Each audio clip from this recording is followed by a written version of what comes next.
नमस्कार, यो हो ग्यालेक्सी प्रदेश न्यूज। सुरुवातमा हेडलाइन्स।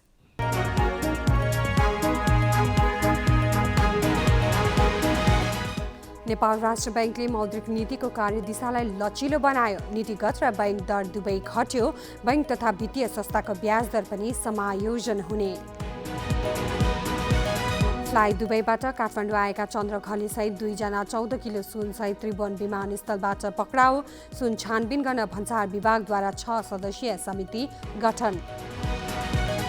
पृथ्वी राजमार्गको मुङलिन पोखरा सडक विस्तार आयोजनाको पूर्वी खण्डमा 42% प्रगति। कालो पत्रेको काम जारी। पश्चिम खण्डको काम भने 12%मा सीमित। कर्णाली नदीमा अन्तर्राष्ट्रिय स्तरको सबैभन्दा लामो र्याफ्टिङ दौड प्रतियोगिता हुने। प्रतियोगिताले कर्णालीलाई विश्वमा चिनाउने विश्वास। 16 टिमको लागि सहभागिता खुल्ला।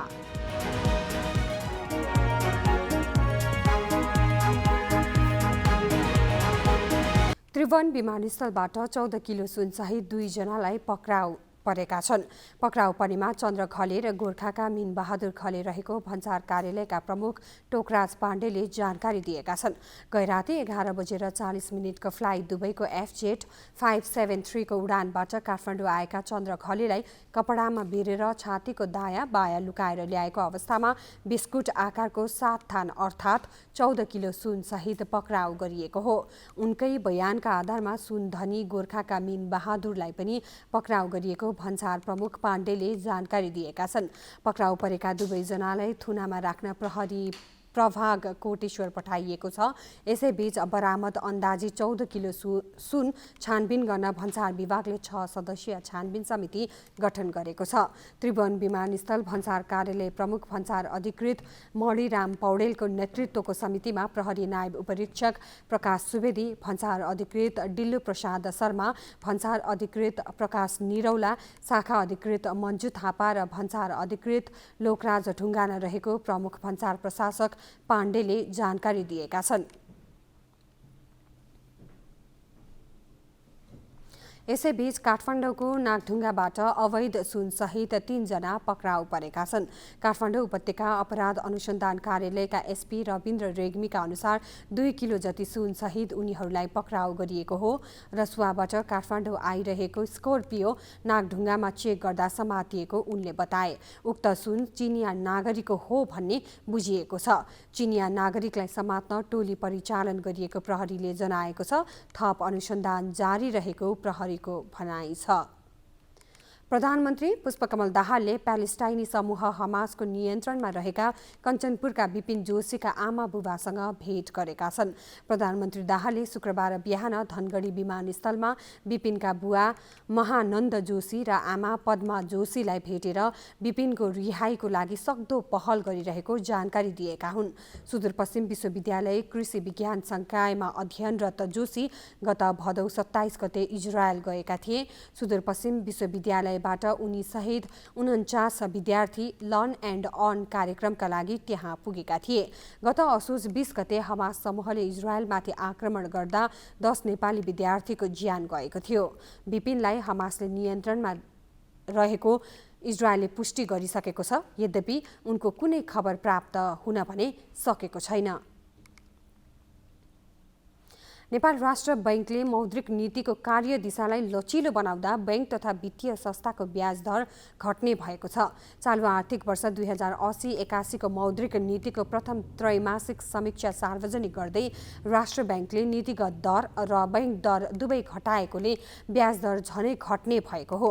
राष्ट्र बैंकले बैंक दरलाई 7.5% बाट घटाएर 7% र नीतिगत दरलाई 6.5% बाट घटाएर 5.5% कायम गरेको छ।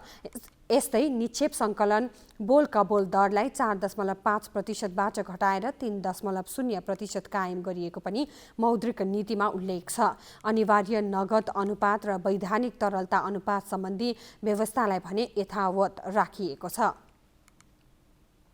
सभामुख देवराज घिमिरेले संक्रमणकालीन न्याय सम्बन्धी विधेयक संसदको आगामी अधिवेशनमा पारित हुने बताएका छन्। शुक्रबार काठमाडौँमा आयोजित एक कार्यक्रममा बोल्दै सभामुख घिमिरेले प्रतिनिधि सभा र राष्ट्रिय सभाका सांसदहरूले संक्रमणकालीन न्याय सम्बन्धी विधेयकलाई टुङ्ग्याउने गरी छलफललाई अघि बढाएकाले संसदको आगामी अधिवेशनबाट पारित हुने बताएका हुन्। सभामुख घिमिरेले संक्रमणकालीन न्यायसँग सम्बन्धित ऐनहरू निर्माणका लागि आफूले असहमत राजनीतिक शक्ति नेतृत्व र पक्षसँगको छलफललाई अघि बढाएको र त्यसलाई टुङ्गो लगाउने विषयमा नेतृत्वदायी भूमिका निर्वाह गरिरहेको दावी समेत गर्नुभयो।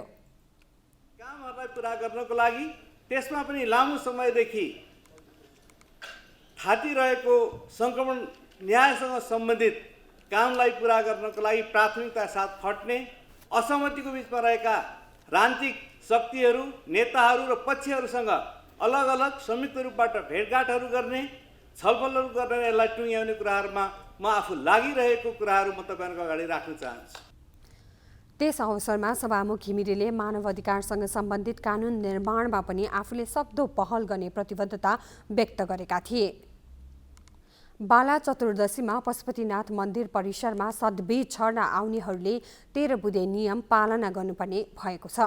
पशुपति क्षेत्र विकास कोषले आज सूचना जारी गरी भक्तजनहरूले पालना गर्नुपर्ने नियमबारे जानकारी गराएको छ। कोषका वृक्षारोपण गरेको स्थान र बिरुवाको संरक्षण गर्न, ढुङ्गा छापेको स्थानमा सद्बीज नछर्न, ससाना बालबालिकाहरूको साथमा परिचय पत्र राखिदिन कोषले आग्रह गरेको छ। बाला चतुर्दशी पर्व मङ्सिर 25 गतेको परेको छ। आफ्ना पितृको स्मृतिमा अघिल्लो दिन रातभर बत्ती बालेर जागराम बस्ने र भोलिपल्ट बिहानै सद्बीज छर्ने चलन छ। पितृको स्मृतिमा बत्ती बाल्ने भक्तजन तीर्थयात्रुहरूका लागि पशुपति क्षेत्र विकास कोषले निशुल्क पालको व्यवस्था गरिदिएको छ। आफै उपस्थिति भई बत्ती बाल्न नसक्नेहरूका लागि कोषमा 2100 रुपैयाँ शुल्क बुझाइ बत्ती बालिदिने व्यवस्था समेत मिलाइएको छ। कोषका अनुसार कैलाश चौरमा पाल राखी बत्ती बाल्न पाइने छैन, तर सद्बीज भने छर्न पाइनेछ।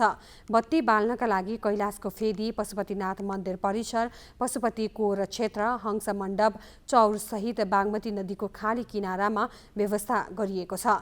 बाला चतुर्दशी पर्वलाई लक्षित गरी पशुपति मन्दिरको वरपरका क्षेत्रमा माछा, मासु, मदिरा र अन्य नशालु लागु पदार्थ सेवन तथा बिक्री वितरणमा रोक लगाइएको छ।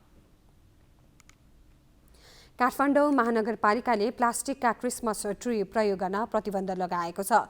काठमाडौँका विभिन्न सपिङ मलमा राखिएका क्रिसमस ट्री महानगर प्रहरी बलले हटाएको छ। तिहारमा प्लास्टिकका फूलमाला बिक्री वितरण गर्न रोक लगाएको काठमाडौँ महानगरपालिकाले प्लास्टिकका क्रिसमस ट्री पनि प्रयोग गर्न रोक लगाएको हो। हरेक वर्ष 25 डिसेम्बरमा मनाइने क्रिसमस डे नेपाली पात्रो अनुसार यस वर्ष पुस 9 गते परेको छ। क्रिसमस डेको अवसरमा क्रिसमस ट्रीलाई झिलिमिली बत्तीले सजाएर राख्ने चलन छ। प्लास्टिकका क्रिसमस ट्री, प्लास्टिकका फूल, माला र सजावटका अन्य सामग्री किनबेच नगर्न पनि काठमाडौँ महानगरपालिकाले अनुरोध गरेको छ। प्लास्टिकका झोला तथा सामग्री नकुहिने र तिनले वातावरण प्रदूषण हुने भन्दै यसको प्रयोगमा काठमाडौँ महानगरपालिकाले कडाई गर्दै आएको छ।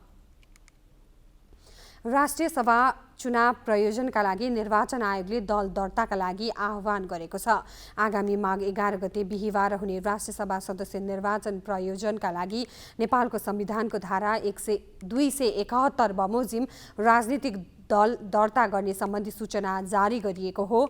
राष्ट्रिय सभाको निर्वाचनमा सहभागी हुने पार्टीले पर्सि आइतबार निर्वाचन आयोगमा दल दर्ता गर्न सूचनामा उल्लेख छ। संविधानको धारा 271 तथा राजनीतिक दल सम्बन्धी ऐन 273 को दफा 48 बमोजिम मङ्सिर 24 देखि 29 गतेसम्म कार्यालय समयभित्र राजनीतिक दल सम्बन्धी नियमावली 2074 को अनुसूची 12 बमोजिमको ढाँचामा निर्वाचन आयोग कान्तिपथ काठमाडौँमा निवेदन दिन आयोगले सबै दललाई भनेको हो।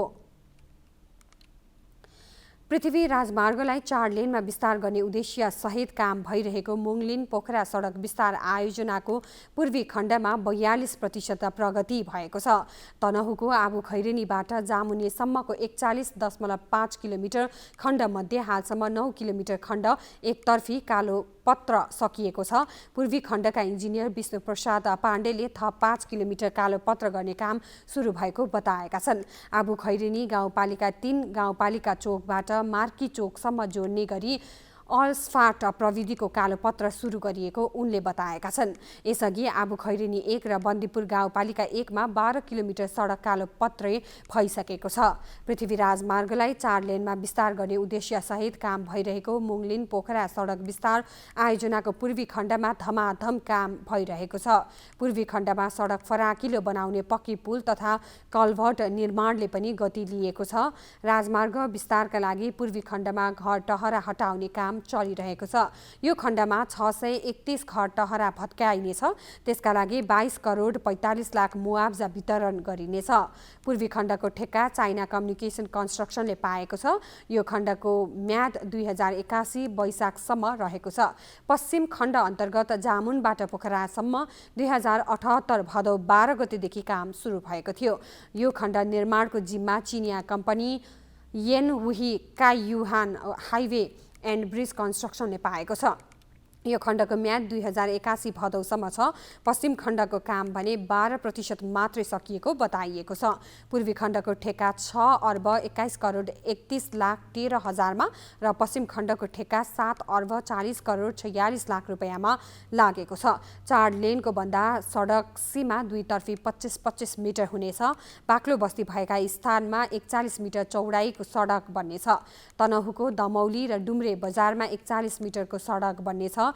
धुले गौडाबाट खैरेनी टार बजारसम्म, कोत्रे बजार क्षेत्र र कास्कीको गगन गौडाबाट पोखरासम्म सडकको चौडाइ 46 मिटरको हुने जनाइएको छ। सिराहाबाट ठूलो परिमाणमा प्रतिबन्धित लागु पदार्थ ब्राउन सुगर सहित 1 जना पक्राउ परेका छन्। लाहानको माखनभोग होटलबाट सिराहाकै वडियारपट्टी गाउँपालिका 1 बडहरीका 46 वर्षीय गृष प्रसाद यादवलाई 51 ग्राम 900 मिलिग्राम ब्राउन सुगर सहित नियन्त्रणमा लिएको जिल्ला प्रहरी कार्यालय सिराहाका सूचना अधिकारी डीएसपी रविन्द्र राज पाण्डेले जानकारी दिए। लागु औषध नियन्त्रण ब्युरो शाखा कार्यालय धनुषा र प्रहरी चौकी लाहानबाट खटिएको संयुक्त प्रहरी टोलीले होटलमा बसिरहेको अवस्थामा यादवलाई नियन्त्रणमा लिएको थियो। शंका लागि चेक जाँच गर्ने क्रममा उनले लगाएको ज्याकेटको खल्तीबाट प्लास्टिकमा पोको पारी राखिएको अवस्थामा ब्राउन सुगर भेटिएको हो।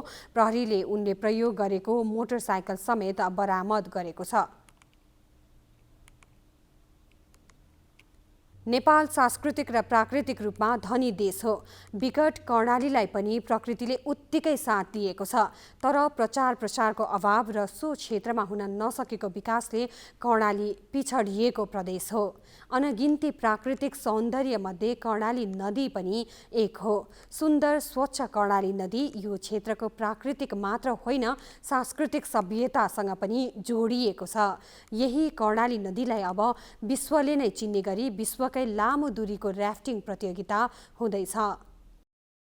स्वच्छ, सुन्दर र प्राकृतिक वरदान मानिएको कर्णाली नदी धार्मिक हिसाबले समेत उत्तिकै महत्त्वको छ। यो नदी माथिल्लो कर्णालीमा भोटे संस्कृति, मध्य पहाडमा खस संस्कृति, तल्लो भागमा राउटे, राजी, थारू संस्कृतिसँगै घुलमिल हुन्छ। कैलाश पर्वतको दक्षिण तीरमा मयूरको मुखबाट बग्ने यो नदीलाई माप्चा खम्बाब भनिन्छ। धार्मिक आस्था रहेको यो नदी कैलाश हुँदै गङ्गा नदीमा पुगेर मिसिन्छ। अन्तर्राष्ट्रिय स्तरको सबैभन्दा लामो 248 किलोमिटर र्याफ्टिङ दौड प्रतियोगिता यही कर्णाली नदीमा 2024 मार्च 8 देखि हुने भएको छ। यो नदी संसारकै अति दुर्लभभन्दा दुर्लभ नदी हो र यसलाई संरक्षण गर्नुपर्छ र यसको संरक्षण कार्यमा हामी जुटेका छौँ। र विशेष गरी यो फागुन 25 गते यहाँ चाहिँ यो शिवको स्तुति गरेर यो द ग्रेट कर्णाली क्वेस्ट भन्ने राफ्टिङ रेस सुरु हुँदैछ र यो चाहिँ 5 दिन लामो राफ्टिङ रेस हुनेछ र दौलतपुर घाटमा सिद्धिनेछ। यो चाहिँ 248 किलोमिटरको यो संसारकै सबैभन्दा लामो राफ्टिङ रेस हुनेछ।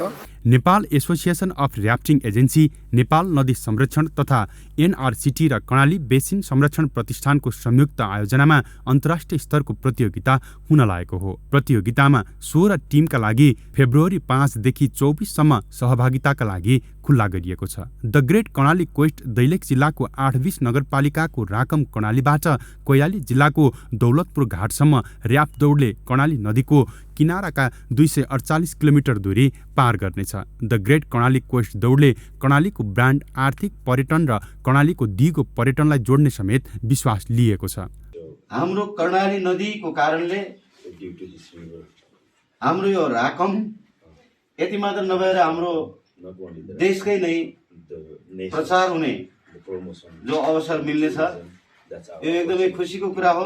अभियानै चलाउनु पर्छ कि नदीलाई फोहोर राख्न हुँदैन, एकदम चाहिँ सफा राख्नुपर्छ। किनभने यो अब विश्वकै लामो नदी भएको हुनाले यहाँ आउने टुरिस्टहरूलाई एकदम चाहिँ स्वच्छ नदी हेर्न पाउन्, यही तरिकाले हामी राख्न चाहन्छौँ। प्रतियोगितामा एउटा समूहमा 6 जना हुनेछन्। उक्त प्रतियोगितामा सहभागी हुने समूहले $450 शुल्क तिर्नुपर्नेछ। साहसिक जलयात्रा गर्ने यात्रीले विभिन्न संस्कृति, जंगल र जंगली जनावरको पनि अवलोकन गर्ने अवसर पाउनेछन्। कर्णाली खोला भनेको यति राम्रो खोला हो कि वन जङ्गलले भरिएको, हरियाली वातावरण भएको, ठुल्ठुलो क्याम्पिङ बिचहरू भएको, अनि पानी स्वच्छ भएको, अनि ऱ्यापिडहरू छालहरू चाहिँ राम्रो राम्रो भएको, विभिन्न जनावरहरू, पशु पक्षीहरू पनि देखिन सक्ने एउटा खोला भनेको कर्णाली नै हो। नदीको सुन्दरता जोगाइराख्न तिनै तहका सरकार र नागरिकले पनि आफ्नो दायित्व पूरा गर्नुपर्ने अमेरिकन हडसन रिभरकी अध्यक्ष Tracy बताउँछिन्। I think for ecotourism there's a huge opportunity, and also we can see that the local residents rely on the waterway for fish and for drinking water and other resources. So I think whatever our Nepali waterkeepers can do, especially the Karnali Riverkeeper, to engage the community, to get the buy-in of all the villages here, to appreciate the value of this river as a free-flowing natural river. अन्तर्राष्ट्रिय rafting दौड प्रतियोगिताले नदीसँगै कर्णालीलाई विश्वमा चिनाउने विश्वास लिएको छ। साथै कर्णालीमा जलयात्रा गर्ने पर्यटक बढ्ने र स्थानीयले गाउँघरमै रोजगारी पाउने आशा गरेका छन्। ग्यालेक्सी 4K का लागि दैलेखबाट भक्तबहादुर साईको रिपोर्ट। हामी ग्यालेक्सी प्रदेश न्युजको अन्त्यमा छौं। जाँदै हेडलाइन्स।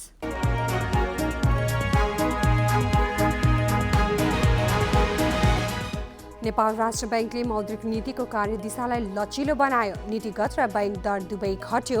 बैंक तथा वित्तीय संस्थाको ब्याज दर पनि समायोजन हुने।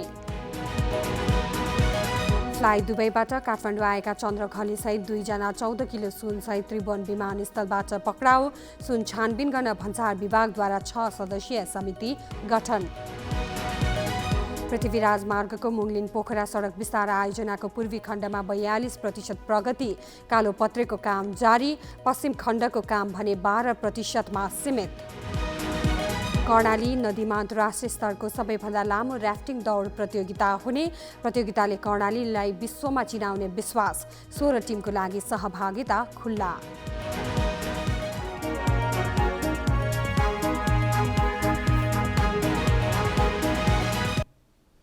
ग्यालेक्सी प्रदेश न्युज अहिलेलाई सकियो। राति 8 बजे ग्यालेक्सी न्युज आवर लिएर आउनेछौँ। नमस्ते।